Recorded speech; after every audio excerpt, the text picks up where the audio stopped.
and I asked Kliff, I was like, can you guys, I know you don't want to, but can you guys win consistently without much success in the design run game with running backs? And he like kind of grinned and looked at me. He was like, if Five's healthy, yes. Today's top story from the perspective of someone who's there. You are looking live. This just in. Not my beat. Sam Fortier covers the Commanders for the Washington Post. It is his beat, and there's plenty going on his beat as we prepare for Sunday Night Football coming up this weekend. Sammy, what's up, dude? How are you?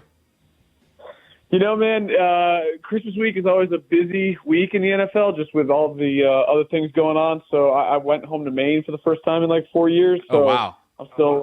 I'm still trying to get everything together because I had some early and late flights. I'll tell you, man. Yeah, and travel this time of year is famously easy because no one else is doing it.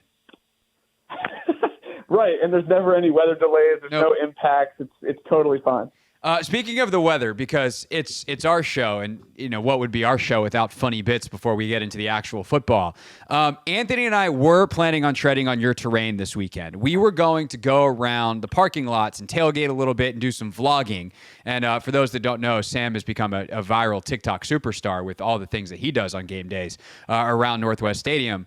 But it's raining. There's rain in the forecast before the game on Sunday, Sam. So as the keeper of pregame video content, like, do Anthony and I have to tough this out, or we just say no? We're not. We just go inside and be dry and scrap the vlogging for the weekend. I got to say, Craig, I saw your selfie video before the last game, and I thought to myself, wow, we might have to have a social video brawl in the parking lot if he keeps doing this. So I'm glad that you brought it up here so we can fight about it on air, turn it into more content. No, I would say, look, like, it's hard to do that stuff if you I think that you need fans to be bought in. You need people to be having a good time and willing to engage. And if it's 50 degrees and raining, I think that would be tough. But I will let you figure that out for yourself. I encourage you to get out there and do your thing. If it's 50 degrees and rainy, and I know me, I'm going to be inside. We'll be in the press box. Sam, if you want to watch Vikings Packers together in the press box, that's fine with me because that's where I'm going to be if it's raining. Dude, that's one of the things. It's crazy to me, Craig. Like, I was actually having a conversation with Tyler Biadasz, the center, about this today in the locker room. Because we were talking about culture and winning, and I was like, I think winning is culture. It's not that simple, but it's like, it's close to that. And he was like, no, I think culture is a foundation. It's a really big part of winning.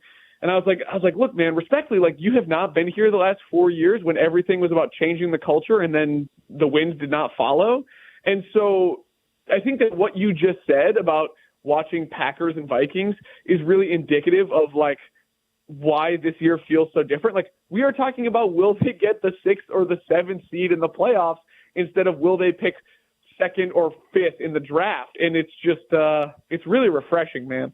No, it's great. And, I think that we're talking about that, and we're talking about it in a season that if records were more normal in other places, like, they're probably talking about the 5 seed. But unfortunately, the NFC North is just full of behemoths, and so they're stuck all the way down. As you reflect on the season, let's dive into that a little bit. As you reflect on the season, which is obviously not over yet with 2 enormous games to go, like, outside of 5, what's the biggest difference around the building being there every day? Or is it as simple as, like, once you've figured out the quarterback and the wins come, everything changes? Is it, that order of cart and horse, if you will?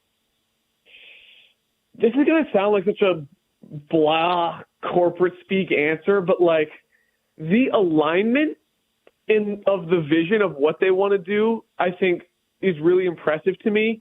And, like, that starts with 5, right? Like, hey, we're going to do that, we're going to run these concepts. We're going to, like, really accentuate his strengths. We're going to, try to attack the defense's weaknesses, and coming up with unique game plans every week and figuring out, like, hey, this is how we run our offense is really impressive. And also, like, the way that they are situationally aware was very impressive to me. And like, honestly, it was a little too on the nose that they happened to run the play Fiesta to the touchdown to Jamison Crowder there at the end last week. They had run it exactly the day before in practice, or on Friday in practice, and they had run a safe 2-point conversion in practice, which Kliff Kingsbury in his press conference was like, I'm always like, why would we even do that? And then we had to do it in that circumstance. So like their level of preparation and like the alignment in the organization say, hey, like this is how we're going to win this game.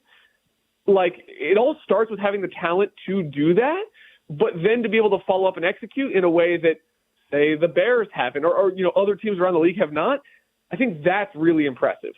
I agree. And it's something that I've thought about a lot this week coming out of that Eagles game. And kind of where I've landed on it, Sam, is Sam Fortier is our guest here on the Hoffman Show, of course, Commanders beat reporter and TikTok superstar for the Washington Post. The way that I've thought about it is this. The league is designed that every team goes 8-8 in terms of salary cap rules and obviously competitive balance considerations. You're the worst team in the league one year. You get the best team or the best pick in the draft. The league is designed to try to create as much parity as possible. And thus, most games, most weekends are one-score games kind of decided in the margins. And ultimately, the more talented teams win in those margins. But the Commanders have been able to overcome the talent gap because they practice the margins at such a higher rate than anybody else, where they like this is, I don't know, when you were covering the Chargers or, the other coaches, around the league, if you have found another place that practices situational football as much as this, I have not. And of course I have not because John Keim is not, and he's covered the same team I have for 2.5 times as long. And we've just never seen a team that is this locked in on this many situations so that they have something like they had last Friday where they practice the exact situation in practice and almost predict the way the game is going to end. That's kind of where I've landed on it, is that situational excellence is able to overcome whatever talent gap they have. What do you think of that theory of the case and how they've been able to do this in year one of a rebuild where there's 30 new, or at this point with all the injuries and changeover, 40 new guys here from where we ended last season? Yeah, I think that's spot on. There's two things I would say to that. One, hiring Dave Gardy, a respected executive from the league office, to be your situational guru, to think to yourself, hey, it is not enough for us to say we need to be situationally aware.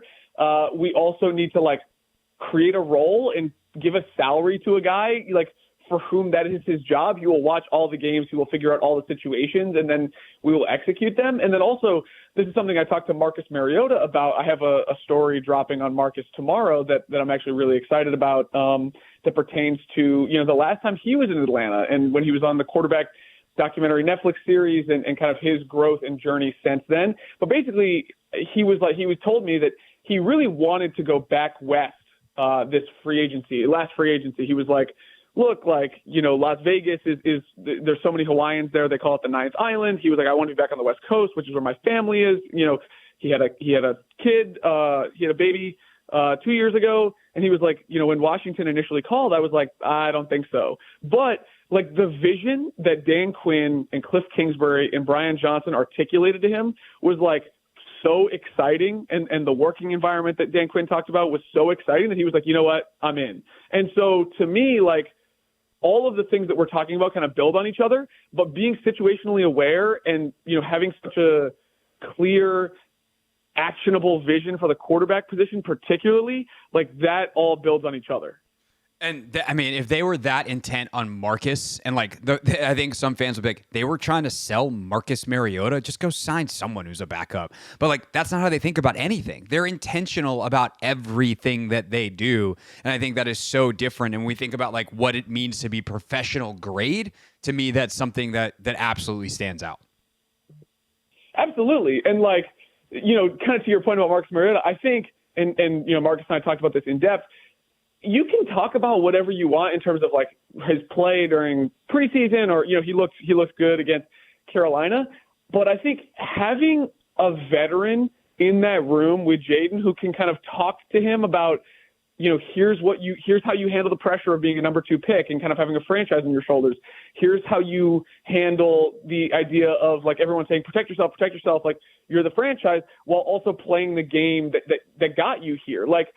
Just the wisdom and the shared experience that those two have, I think that even honestly, I underrated it in training camp. And now that like I've talked to more people, I'm like, oh, that's super real. And that's like a really helpful thing for the development of the most important person in your program.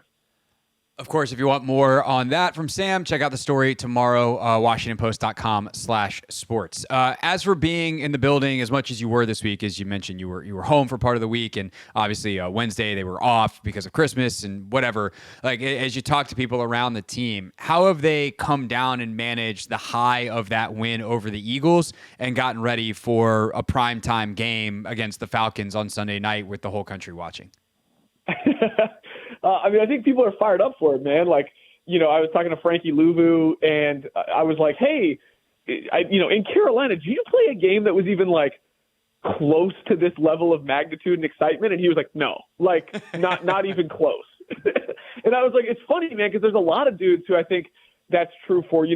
Terry was here, obviously, when they played on Sunday Night Football against the Giants 2 years ago. But, like, that even wasn't, the same magnitude of, you can clinch a playoff spot right now. You can do it by beating a team that's pretty good in its own right, and like the whole country's going to be watching. I think that it's going to be one of the biggest games that many of these guys have played. And not everyone, obviously, because some dudes have played in some really big games. But I think everyone is ready to go, and I don't think they're getting too high or too low. And I think that's typified by Jayden. I was talking to Kliff at his press conference this week, and I was like, so how is this possible? Like, why does Jayden keep making these plays late in games? And he was like, he is the best I have ever been around at not getting too high off of his successes. Like, it's unbelievable, especially for a rookie. And I think that, like, they're going to keep saying stuff like that, people around the building. And at some point, like, you got to hear them that, like, for whatever reason, Jayden just does, it's inherent with him that at least so far, we've never seen him get too high off of a big win. No, it's 100% true. He has like a supernatural demeanor. It's wild for someone his age. Nevertheless, anybody who's a competitor at that level with the emotion you need to play the game to be able to control it that much is super special. When you look at the Falcons matchup, what sticks out to you as the key? Because I could make an argument they should attack this Falcons defense through the air and try to attack a secondary that's, got some playmakers, obviously, but you can get some yards on. Also, their pass rush is like not a factor at all. They're also not very good up front against the run. So if you're Kliff and the staff this week, how do you think you go about attacking this Falcons defense for one reason or another? You just outlined two very interesting things to me, because obviously, like, the Commanders' run game has been a big problem, and you couldn't get the running backs going in the design run game last week. And obviously, this is a much different defense, and so maybe B-Rob and company have a little bit more room to run. And Kliff Kingsbury said, hey, if we're gonna be effective in the run game, our problem right now is paralysis by analysis, not moving fast enough and trying to figure things out. And so I think that is obviously one way to do it. And I asked Kliff, I was like, can you guys, I know you don't want to, but can you guys win consistently without much success in the design run game with running backs? And he like kind of grinned and looked at me. He was like, if Five's healthy, yes. Like if the quarterback, we played that soundbite, Sam, on the show yesterday, and I could not believe he answered that way, because no coordinator's like, yeah, if we don't run the ball, it's fine. And Kliff's kind of like, and by the way, Kliff's someone who has run the ball way more than anyone realizes, because everyone's like, oh, air raid Kliff Kingsbury, was like, yeah, if Five's healthy, our rookie quarterback will probably figure it out. Right? Like what is nuts. that? But Craig, tell him he's wrong. No, I refuse to tell him he's wrong, because they just did it against the defense that was allegedly the number one defense in the league and have been playing like it for a month and a half, and they had 5 turnovers while they did it. Exactly. And so, like, when I think, oh, yeah, like, they could attack the secondary, but, oh, De'Ami Brown's out, so it's basically Terry McLaurin, Olamide Zaccheaus, Jamison Crowder. Like the pass-catching options, Zach Ertz is probably still not 100%. Like, the pass-catching options are not great. And then you think to yourself, like, they have 5, and 5 seems fully healthy, and, they will just figure it out. It's incredible. It is. It is. I do think that Luke McCaffrey could be in for an interesting week in a good way this week. That's going to be a fun one to watch, replacing Diami on some of the stuff. But it's also worth remembering that is now their third outside receiver, Noah Brown, Diami, and now Luke, if he's out there. We'll see if KJ Osborne makes his debut. I would assume so this weekend, but he's a very different kind of receiver. So TBD on that side of it. On the other side of the ball, Sam, just how big of a loss is Marshon Lattimore in this matchup with the Falcons and specifically against Drake London? Yeah, I think that he's a big loss because, as we've seen, Benjamin St-Juste and Mike Davis, who are going to fill in for Lattimore, just are not the same caliber of guy through no fault of their own. And I want to make a quick aside here that Benjamin St-Juste, he has not played the way he's wanted to play. The coaches have obviously reduced his playing time for a reason. But, just the amount of online hate I think that he gets, at least in Twitter mentions and Instagram that I see, is, disproportionate to his effect on the game. I know he came in and had a penalty the other day, but, it's become a lot. He's become, the target of a lot of frustration for fans. And it's always weird to see, Troy Apke was that years ago. Yep. It's just always weird to see a guy become that guy, No, I think that's a good aside, and it's something we've had to address on this show as well, because I've had the gall and audacity to say he's not the worst corner in the history of the NFL. Yeah, it's incredible. But, I think that I'm very curious to see how much Joe Witt pressures this game, especially with Michael Penix. I know that he was complimentary of Michael Penix and not a dude that, was rattled in his first NFL start and obviously played a lot of big games in college and is a guy who they think can come in and do some stuff right away. But the offense still starts with Bijan Robinson and the running backs, and you got to tighten that up. But so to me, and I think getting John Allen back is going to be a huge plus. I think that the Commanders, if they stop the run and make Penix, kind of do it all, or at least put the heavier burden on him, even though Lattimore isn't out there, I feel like that's still a successful recipe for them.